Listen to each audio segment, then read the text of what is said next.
You ever have one of those days where a harmless Saturday habit ends up flipping your whole life inside out? Yeah, that was me standing knee-deep in the lake on my ranch throwing out an old casting net just like I'd done for years, thinking the most trouble I'd get was a few tangled lines and a wet sock. But no, that was the morning the HOA, led by Victoria Sterling, queen of the neighborhood and full-time pain in my side, decided to roll up with two deputies, accuse me of stealing from the community and live stream the whole circus straight to Facebook. I wish I was kidding. All that drama over me tossing a net into water my family had owned since '87, documented, sealed, and sitting in a metal cabinet where my granddad kept everything from birth certificates to receipts for horseshoes. But you know how these things go. Nobody's interested in facts when there's a good story to tell, especially if they can paint you as the big greedy landowner hoarding community resources. I'll tell you, I never knew just how fast a rumor could run until Victoria's phone went live, and suddenly half the town thought I was the villain in a made-for-TV special. Let me back up a sec. It was barely 7:30 that morning. Sun coming up, coffee still kicking in when I walked down to the water like I did every weekend since Sarah passed. That lake, it was our spot where we talked about raising kids, where I scattered her ashes, where every time I cast that net, I felt like maybe I could catch a little piece of the past. I was waist deep, finally getting the hang of it for once, when I heard those car doors slam, slam, slam like I'd triggered a SWAT raid. I turned, and there she was, Victoria Sterling, HOA president, new in town, but already acting like she invented the place. Phone out deputies in tow barking about community water resources and how I was violating some new rule. There he is, officers caught red-handed, she hollered, dramatic as a soap opera star. Officer Brad Reeves, an old high school buddy, mind you, couldn't look me in the eye as he scribbled out a $500 citation for fishing in community waters. There was even a shiny new sign, HOA property no fishing. Never seen it before. Victoria pointed at it like it was the Ten Commandments, then closed out her live stream with a speech about community rules, acting like she'd just saved the town from environmental disaster.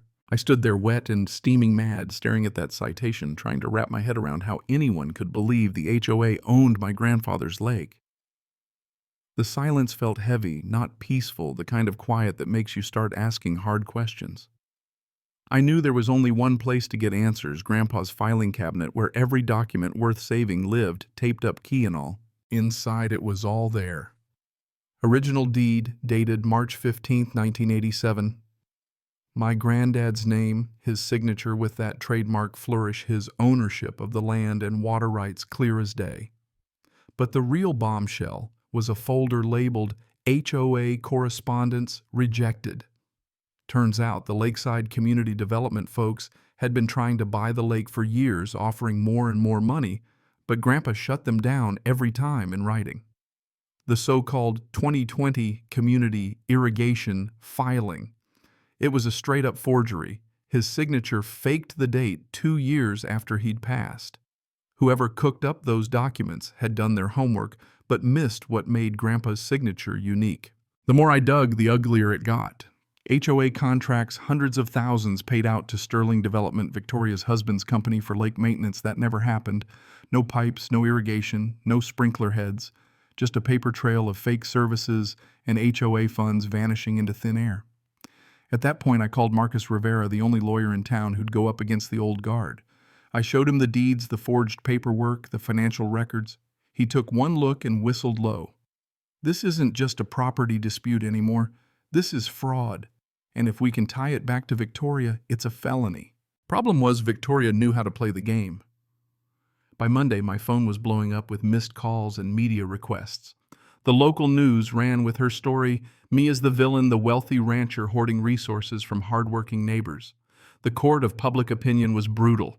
Social media, forget it. I was a trending villain, painted as the guy trying to steal water from orphans and widows. But the truth doesn't need to yell, it just needs to be shown. So I did just that on my own social media. Sat down at Grandpa's desk, laid out the deeds, the forged documents, read the old letters. Let the people see what was real. The reaction was instant. Some old-timers rallied to my side, remembering my granddad shutting down those offers in the 90s. But the trolls came in hard and fast, a wave of fake profiles and copy-paste hate. It was obvious someone was working overtime to shape the narrative. Then Victoria fired back with a studio live stream, perfect lighting, legal counsel by her side, all the trappings of a big city trial. She spun the tale tighter, talked legal doctrine, community rights, made me sound like a dinosaur clinging to unearned privilege. She was ready, too ready, if you ask me. Someone with big pockets was backing her, and it wasn't just about a little HOA pond anymore. That's when Marcus found the missing piece. Sterling Development wasn't just collecting fat checks for fake landscaping, they were buying up every piece of land around major water sources in the county, using shell companies, stacking HOA votes with fake residents, and stuffing the ballot box for every new contract. My lake, just the linchpin for a massive $80 million resort plan that would bulldoze our community and fill the Sterling's pockets. We filed the lawsuit, fraud, embezzlement, conspiracy, the works. Local news exploded, and right on cue, Victoria countersued, demanded I pay $100,000 for defamation. It was classic intimidation, but it just made her desperate. She showed up at my door, offered $500,000 cash for the lake, then dropped the mask and made it clear, you don't know who you're dealing with, Garrett. There are people who don't like to be threatened. Her words weren't just threats, they were warnings, real ones. That night, the last puzzle piece dropped. I started digging into the county records and discovered the inspector who'd signed off on the fake documents. Robert Hayes died in a suspicious car crash 2 weeks later. The original detective, Sarah Chen, never believed it was an accident. Together we found Hayes's draft emails. He'd flagged the forged signature, connected it to similar scams in other HOAs, and was about to blow the whistle before he died. His death wasn't random. He'd uncovered a multi-county network rigging property records to funnel millions to development cronies under the nose of County Supervisor William Cross. When I got a text that night, stop digging or you'll end up like Hayes, I knew this was bigger than HOA squabbles. My lawyer dropped the case after a surprise IRS audit. My house got hit, computer stolen threats painted across my front door. But the next twist, my old neighbor Chuck Thompson turned out to be Agent Charles Thompson, FBI. He'd been undercover for years, tracking this network, waiting for someone like me to trip the wire. We set a trap, one last meeting with Victoria, and Cross me wired up, everything live streamed. Cross, full of himself, confessed to everything, murder, fraud, intimidation, right there for the world to see. The FBI busted in, took them both down.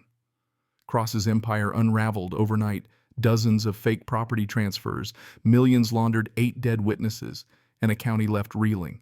By the end of it, I got my lake back, along with damages, a chunk of the development land, and a front row seat as the community rebuilt itself.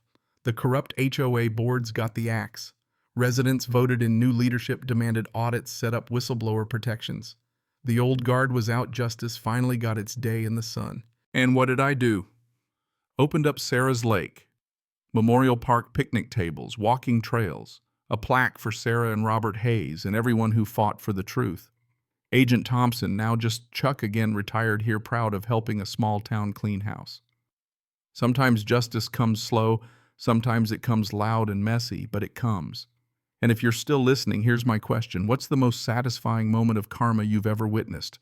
Drop it below, because the best stories deserve to be shared. And who knows, maybe next time I'll tell you how one HOA president tried to turn a kid's playground into his private mansion. But that, my friend, is another story for another day.